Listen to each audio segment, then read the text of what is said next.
What if I told you the #1 killer in the world isn't cancer, accidents, or even old age? It's your dinner plate. Cardiovascular disease kills 18 million people every year, twice as many as cancer. But here's what doctors aren't telling you. The foods causing this epidemic aren't what you think. The medical establishment has been wrong about heart disease for decades. While they've been demonizing butter and eggs, the real killers have been hiding in plain sight, often in the very foods marketed as heart healthy. Today, I'm exposing the 10 worst offenders destroying your cardiovascular system from the inside out. And before you think this is just another food bashing video, I'm breaking down exactly how these foods damage your heart based on the latest research. By understanding the mechanisms behind heart disease, you'll never fall for food industry lies again. To understand why certain foods destroy your heart, we need to understand how heart disease actually works.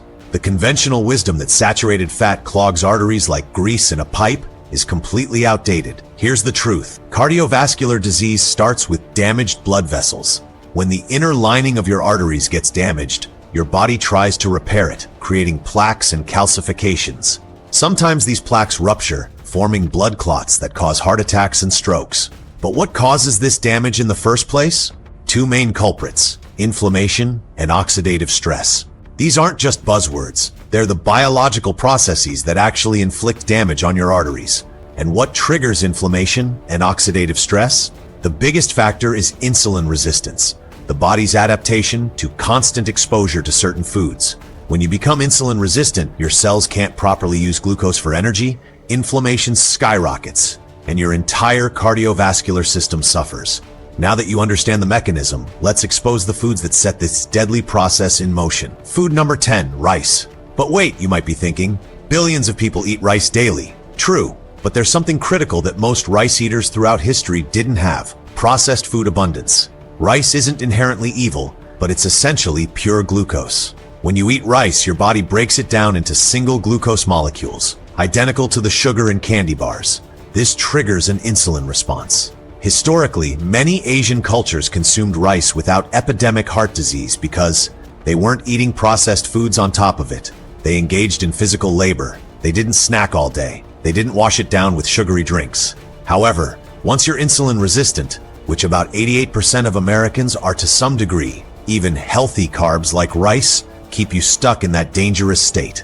And don't think brown rice gets a free pass just because it has more fiber. It's still primarily starch that converts to glucose in your bloodstream. Think rice is bad? Wait until you hear about what's lurking in your sandwich, the everyday food that's secretly triggering chronic inflammation. Food number 9, bread. That innocent-looking sandwich bread isn't just a carbohydrate bomb. It's an inflammatory trigger loaded with problems your doctor probably never mentioned. Bread, especially the modern wheat variety, is pure starch, meaning it's 100% glucose once digested. But that's just the beginning. Modern wheat contains gluten proteins that many people react to, even without a full-blown celiac diagnosis. These proteins can damage your gut lining, allowing particles to leak into your bloodstream that shouldn't be there, triggering system-wide inflammation, including in your arteries. And those heart-healthy whole grain options? They still spike your blood sugar and contain the same potentially inflammatory proteins. Even worse, gluten-free alternatives usually substitute other pure starches like tapioca, rice flour, or potato starch, which are basically sugar in a different form. If bread is bad news, what about that glass of red wine your doctor said was good for your heart? The truth might make you reach for water instead. Food number 8, alcohol. But red wine is heart healthy, one of the biggest health myths of our time. Here's what happens when alcohol enters your body. It circulates throughout your bloodstream, affecting every cell it touches. But only your liver can break it down and neutralize it. When consumed in excess, which is easier than you think, alcohol overwhelms your liver, creating what's called fatty liver disease. This used to be mainly an alcoholic's problem, but now we're seeing it in people who don't drink at all, thanks to another substance we'll talk about soon. A fatty liver sets off a metabolic disaster. It becomes insulin resistant and starts pumping out inflammatory compounds that damage your arteries. If you're going to drink, here's the hierarchy from least bad to worst. Pure spirits, vodka, whiskey, etc., no added sugar. Wine, some residual sugar from grapes. Beer, loaded with carbohydrates from grains.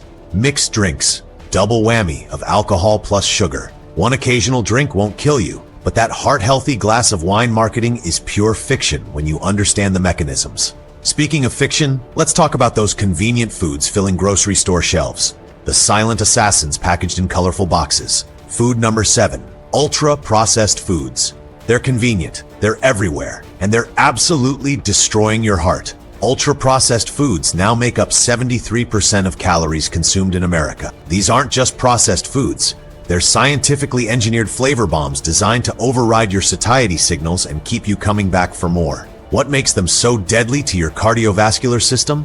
Loaded with refined sugars that drive insulin resistance. Packed with inflammatory seed oils. More on those soon. Contain preservatives that disrupt gut bacteria. Engineered with addictive flavor combinations. Stripped of nutrients your heart needs. Often contain trans fats, despite zero trans fat claims. The chemical industry has literally created flavor enhancers designed to make these nutritionally bankrupt foods irresistible. The result? You consume massive calories without getting the nutrients your body is actually craving, so you keep eating more. It's no coincidence that as ultra-processed foods have taken over our diet, heart disease has skyrocketed. But there's one place these ultra-processed foods are concentrated into their most dangerous form, the drive-through window. Food number 6. Fast food. That burger combo isn't just convenient. It's a cardiovascular time bomb wrapped in colorful packaging. Fast food takes everything bad about ultra-processed food and supersizes it. Let's break down what happens when you order that combo meal. The burger bun. Pure refined starch that instantly converts to sugar. The patty, often loaded with fillers and cooked in inflammatory oils. The sauce, sugar-laden and filled with seed oils. The fries, starchy potatoes deep-fried in repeatedly heated oils. The drink, liquid sugar that bypasses satiety signals. I recently conducted an experiment eating only beef patties for 10 days, about 2,500 calories worth. If you consume the same calories at a fast food restaurant, you'd get over 300 grams of carbohydrates, mostly refined, a mere 70 grams of protein, about 100 grams of inflammatory fats, an extra 150 grams of added sugar. The fast food industry proudly claims their macronutrient ratios match dietary guidelines. But those guidelines have led us straight into a heart disease epidemic. But there's something even more sinister lurking in these foods. An ingredient so damaging it deserves its own category on our countdown. Food number 5. Seed oils.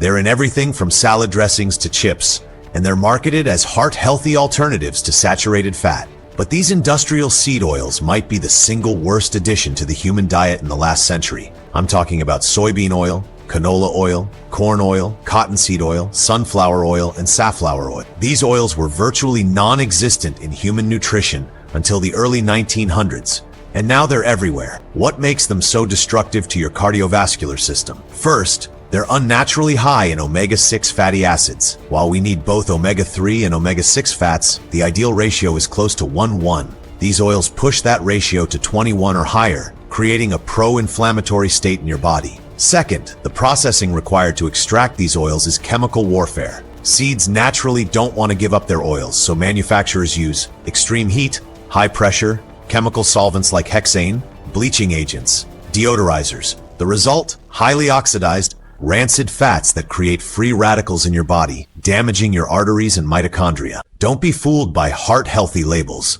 These are industrial products that your grandparents wouldn't recognize as food. If seed oils are bad on their own, what happens when we subject them to extreme heat? Our next heart destroyer takes the damage to another level. Food number 4. Fried foods.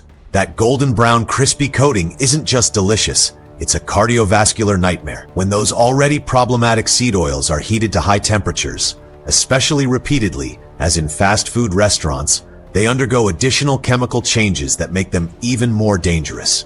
Each time an oil is reheated, it produces more oxidized compounds, more trans fats, and more acrylamide, all of which increase inflammation and oxidative stress in your arteries. Most restaurants reuse their frying oil for days, allowing these toxic compounds to accumulate. By the time your food hits this oil, it's not just cooking your meal, it's infusing it with arterial poison. If you absolutely must fry something occasionally, use stable saturated fats like coconut oil, beef tallow, or duck fat. These resist oxidation even at high temperatures.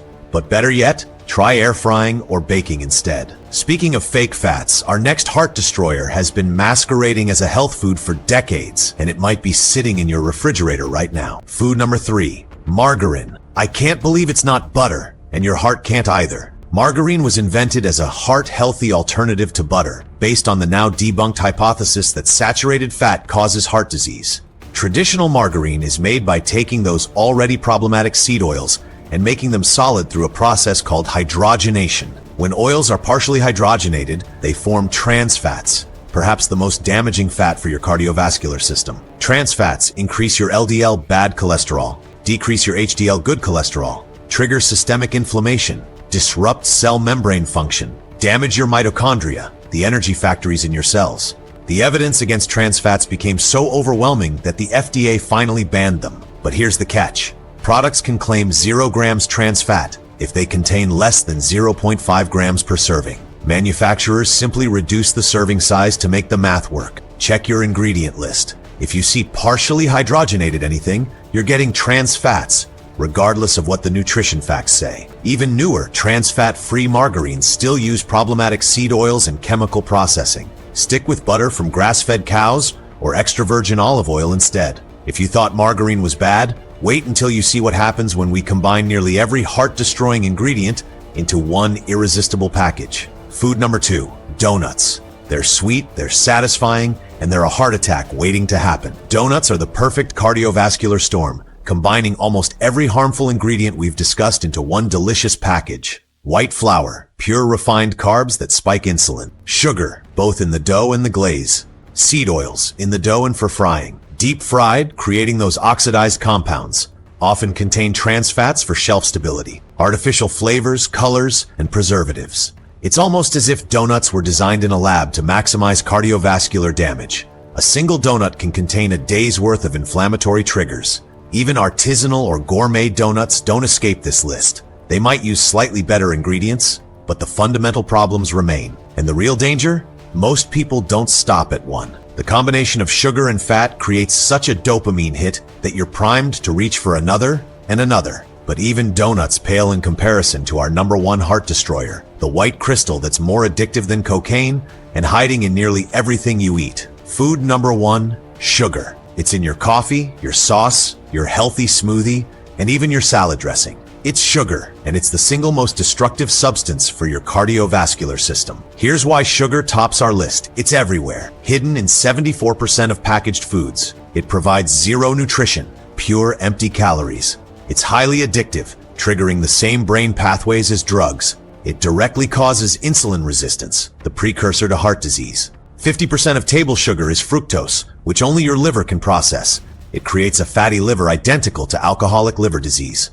There's no natural limit to consumption. You never feel full. And don't be fooled by natural sugars like honey, agave, or coconut sugar. Your body doesn't care about marketing. It processes all these sugars the same way. Even fruit juices and smoothies can be problematic. They remove the fiber that slows sugar absorption and concentrate the fructose. If you're already insulin resistant or have heart concerns, even whole fruit should be limited. Berries are your safest option. The American Heart Association recommends no more than 6 teaspoons, 24 grams, of added sugar daily for women and 9 teaspoons, 36 grams, for men. The average American consumes 17 teaspoons, 71 grams, every single day. Now that you know the foods destroying your heart, what should you eat instead? Focus on whole, unprocessed foods. Quality proteins, grass-fed meats, wild-caught fish, pastured eggs. Healthy fats, olive oil, avocados, coconut oil, butter from grass-fed cows. Low-starch vegetables, leafy greens, broccoli, cauliflower, zucchini. Limited fruits, primarily berries and other low-sugar options. Occasional starchy foods, sweet potatoes, squash if metabolically healthy. Most importantly, give your body a chance to recover from insulin resistance by reducing meal frequency. Avoid constant snacking. Considering intermittent fasting approaches, eliminating all ultra-processed foods, cutting out seed oils completely, getting regular physical activity. Your heart is remarkably resilient. When you remove the inflammatory triggers we've discussed today, your body can begin healing damaged arteries and improving metabolic health. Cardiovascular disease doesn't happen overnight. It's the result of decades of poor food choices. But your body has an incredible capacity to heal when given the right tools. The foods we've covered today aren't just bad for your heart. They're bad for your brain, your energy levels, your hormones, and every cell in your body. The good news? Every meal is an opportunity to choose differently. You don't need medications or procedures to prevent heart disease. You need real food, the kind your grandparents would recognize. Remember, inflammation and insulin resistance are the true culprits behind heart disease. Focus on eliminating the foods that drive these processes, and your cardiovascular system will thank you.